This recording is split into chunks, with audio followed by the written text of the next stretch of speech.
Where am I? In the traditional custodians of this land, the Camarungai people, that translates to welcome. I pay my respects to elders, past, present and emerging. We here at the Australian Institute of Police Management understand this to be a special place.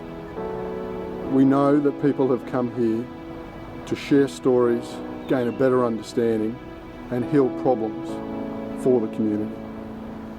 I'm Joe Jaramazovic, one of the visiting fellows here, and I'm pleased today to have a fireside chat with Assistant Commissioner Debbie Platz of the Security and Counter-Terrorism Command of the Queensland Police Service. Deb, thanks very much for joining us. It's a pleasure to be here. Thank you for the opportunity. The first question I have for you is, how important is leadership within the counter-terrorism environment?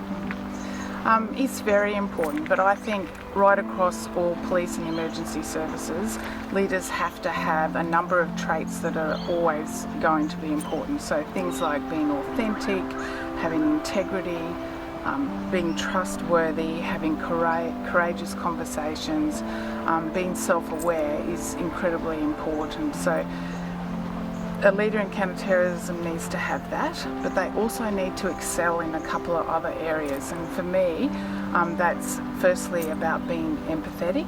So understanding what it's like for our staff to work in counter-terrorism and the stress that that can create for them and their families and friends. But understanding what it's like for victims in counter-terrorism and understanding what it's like for the whole community when they worry about the terrorist activities that could potentially take place, particularly in crowded places. Another very important leadership trait that someone in counter-terrorism needs to have is being able to look after the well-being of their staff, and importantly, building relationships. And these relationships go across the globe, so international, national, state and local, and also internal and external to an organisation. And I guess those relationships are at every level, aren't they? They are really important. One thing is that you cannot build relationships in times of crisis, so you absolutely need to be building those relationships all the time. And terrorism has no boundaries, so you need to have the relationships right across the world. We are very lucky, I think, in Australia and New Zealand because we do have the ANZ CTC framework, which brings all of our commands and leaders together across the CT network. And that relationship works really well, and it's a really good opportunity for us to be able to share information, which is incredibly important. Deb, knowing the dynamic nature and the high risk and high stakes environment the counter-terrorism work entails, how do we actually make sure that leadership is actually practiced? So in some ways we're lucky here in Australia in that we don't have significant terrorist attacks all that often. Of course, we had the sad terrorist attack in December last year in Williambilla, where 2 Queensland police officers were killed and also a civilian killed. And that indeed was a tragedy, and that has great impacts on our staff. So for me, the practicing of leadership in particularly the space of well-being is really important. It's about how I make the staff always in a situation where they are resilient and can cope with whatever activity happens for them. And for me, that's one of the most critical leadership traits that we need to have in CT, is making sure our staff are looked after and resilient so that they can face whatever comes along and protect our communities. And I know one of the big focus points for the Australian Institute of Police Management in their programs is looking after self in order to look after others.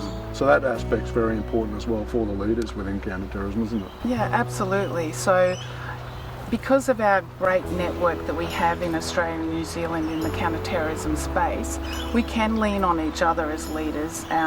We can self-reflect with people, we can use them as sounding boards, and I know that all the other leaders have my back and will help me in my times of need as I would for them. So that's one thing that's great here, but also just as an individual we need to make sure that ourselves are healthy, and that we can operate in a very high tempo environment as needed. So making sure that you're getting plenty of sleep, that your diet's right, that you're doing your exercise, all those things which even I don't do so well, I need to practice that better, is getting out there and making sure that I am the fittest I can be able to support the staff that are working in counter-terrorism. Well, thanks, Deb. I know that from our chat I've gained a better understanding of what leadership looks like within counter-terrorism. I thank you for your time, and I know that we've got great people working in that environment across all of our jurisdictions. Thanks, Joe. It's a pleasure to be able to share my thoughts with you. Thank you. Well, thank you for listening to that fireside chat here with Assistant Commissioner Debbie Platz.